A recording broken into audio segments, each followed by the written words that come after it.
Hi guys, this is Gen2.com and I'm here with the unboxing of one of the lightest packages we have in 2023, Sony Xperia 1 Mark V. Interesting logo here, looks like a video game on a PlayStation. So why the simplest unboxing ever? Because there's actually nothing inside except for the smartphone, and Sony hasn't changed a lot camera wise compared to last year. Well, there are the extras you'll find in some software departments, but overall this box is basically empty aside from the smartphone. Now, some things to mention here. We are dealing with the same format of an elongated phone dating from back of the days of the Xperia 1. Now it's Mark V, 5 generations in a row of an elongated remote control like handset, which is very narrow and refuses to put a punch hole in the screen for a selfie camera. The price is around $1,300. It's definitely a flagship, which means it checks the boxes such as the OLED screen and the Snapdragon 8 Gen 2 processor. At the same time, we have a triple back camera which takes quite a few elements from the predecessor. We also have the continuous optical zoom between 3.5x and 5.2x. We have Zeiss optics. We have the typical Photo Pro, Cinema Pro and Video Pro applications. You can see them here. They're specialized for professional users, but you may get accustomed to them. You can connect the phone to a Sony Alpha device. You can use it with an external monitor. It has IP certification and etc, etc. There's a lot to talk about, so it's going to be one of those unboxings where I talk a lot and also show you some features that this device has to offer. Struggling to find the ideal brightness for this video we're taking here. It's either too bright or, well, too low in brightness. Now, you saw the box, there's nothing inside, but for 50 euros you can get a cable and a charger, which are required if you want to charge the phone properly. Now, design-wise, I enjoy the fact that it's a very ribbed and rich design. It's dotted here at the back side, and at the side it has some protruding lines which helps with the grip. The camera doesn't protrude as much as you'd expect, and with this elongated format it's quite uncomfortable to reach all the areas of the screen, particularly the top. However, you're definitely going to enjoy consuming content on YouTube with this format. You're either going to enjoy YouTube Shorts or TikToks on the long format, or Instagram, or going to enjoy them like this, and I'm talking about the landscape videos. Of course, gaming is also decent on this device. Continuing with the design, it's got IP65 and 68, the certification for dust and water resilience. It's a narrow and long phone with quite thick bezels, particularly at the bottom and the top side. Now, it's also angular, it's very squared. There aren't any curves here, maybe the corners, but even those aren't that well rounded. 8.3 millimeters in thickness and a weight of 187 grams. Now, the screen you're seeing right here, this one is an OLED, 6.5 inches, 3840 over 1644 pixels. I would say almost 4K, 120 Hz refresh rate, HDR, and once again, big bezels. Now, the actual viewing experience is satisfying, bright, wide angles, color palette, and etc. And if you go inside the phone, you're going to be treated to a CPU which shouldn't be lacking from a flagship Qualcomm Snapdragon 8 Gen 2.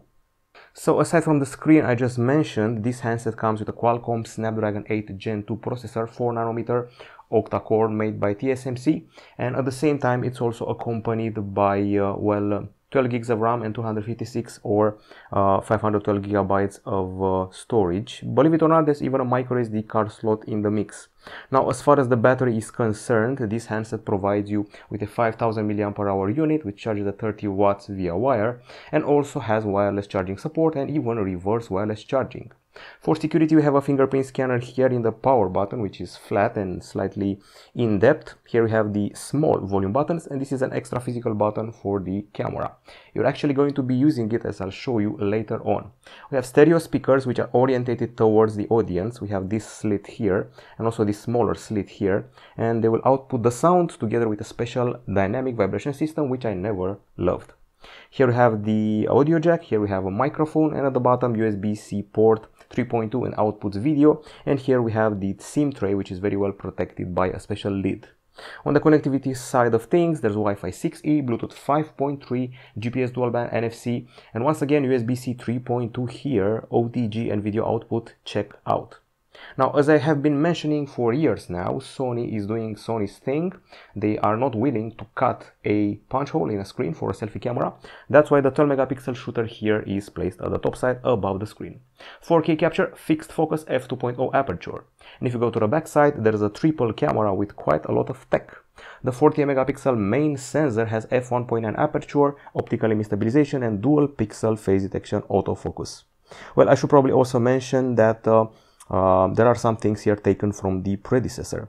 However, there is a premiere here. We have the world's first stacked CMOS sensor with a special two-layer transistor pixel technology. If it sounds complicated, well, it's an idea of capturing more light and processing more light, actually up to 2 times more light with this array.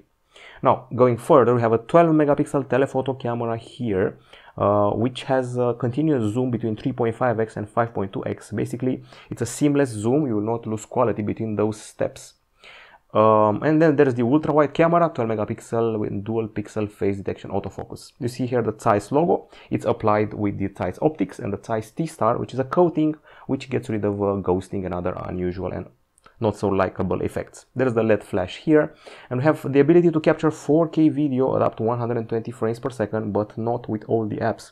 For example, in Cinema Pro, you should be able to do that. If you create a new project, if you select create, new project, OK, and you can see here, we can go up to 120 frames per second. That's just one example. Okay, so aside from that, we have a 5-axis gyro EIS, and if you digress quickly, you can actually tell that it's time for the software here, because we're running on Android 13, which has the Xperia UI on top, which for a while now hasn't changed very much. We still have the side sense with all those pop-up windows and a special pair of apps which will open up like this to split the screen in two and let you enjoy the content and the browsing and what have you. We have this feed here.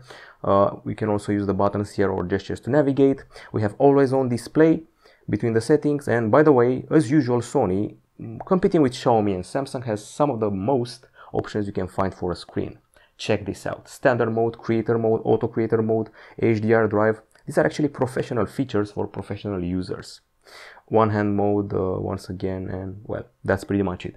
Okay, so we're sticking to the software. We have the game enhancer here for gamers with quite a few features.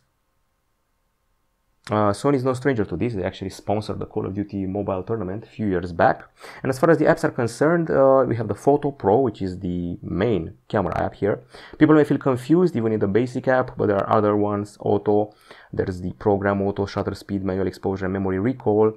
You should probably take a tutorial to learn all of them. I actually struggled with one aspect here.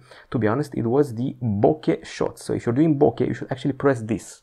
I didn't find this intuitive. I actually didn't figure out that I was supposed to press it. I just struggled and fumbled with this. So yeah, this is how we switch to video, and I feel that we're lacking some options here, but we have this new option, the S Cinema Tone, which should create a more cinematic approach. However, you should better stick with the other two apps, Cinema Pro and Video Pro, if you really want to take a proper video capture with all the bells and whistles of a wannabe filmmaker. You got your look here. Okay, and you got your FPS, your lens, your white balance, shutter, and focus, and that's just one of the apps. You also have your Video Pro here, which is a bit more basic, but still pretty complex for the average user. You got your menu here, a bit easier to use than the other one. And check it out, you can start direct from here or press this button here.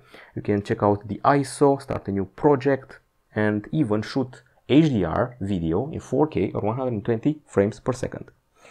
Okay, so let's see what else we have here. Going back to the camera, the main sensor is a Sony IMX888, and the Suditam sort of a premiere. And it also is a 1.7x larger sensor than the Xperia 1 IV had. We have larger photodiodes that collect light twice as well compared to the previous model. The zoom stays the same, by the way, just in case you're wondering. There's another interesting app here. It's the Creators app, which is this one here. So you can properly connect your Sony Alpha machine to this and, well, do some work maybe. And aside from that, let's see what else. We have some borrowed from the Alpha cameras features. We have a product mode here somewhere because there are a lot of features. So with the product mode, you'll be able to do what I'm doing. So basically you're filming a product in someone's hand, and the camera with the eye tracking will not be obsessed by capturing the faces and eyes like the iPhones are. I particularly have this problem with the iPhones. Product mode lets you film a product in the hand of a person without focusing so much on the person. There's the Bravia Core feature to connect to Bravia TV sets, and the PlayStation app to connect to PlayStation, and the Music Pro if you want to be trapper or other sort of musician. Basically, you can do a lot with this small app, and I actually used it the years before. You can record yourself, edit your tunes, and become a SoundCloud rapper or trapper. That's just one example. Okay, and the Tidal for 3 months free, that's bundled with the handset. There's a lot to unpack and discover here, but I have to say, I put this phone in the hand of a mate of mine. He's no professional user, and he was left feeling confused by the interface. There's a small viewfinder, there's a confusing set of menus which overlap, and of course the fact that you have to go to a serious learning curve for this. And the problem I have the most here is not with this app, but with the other two, the simple lack of a proper shutter button. I know we have this one here, but check it out. So if you go here to this app and you switch to auto, for example, the shutter button basically goes away. You basically have to keep tapping stuff to select your option. You actually have to press this. It's not singular. You can go here. I actually need a shutter button on the screen. Even though I have a physical one, it's a need of mine and it feels frustrating, or at least that mate of mine has expressed that and it may be rubbed off on me. That's the Sony Xperia 1 Mark V. We just unboxed it and had the first impressions. Not many changes from last year, but some extra integration with Sony's other products and with activities like the special product filming mode. I'll be sure to test it and get back to you, but I have quite a learning curve ahead of me. That's it from us. Goodbye.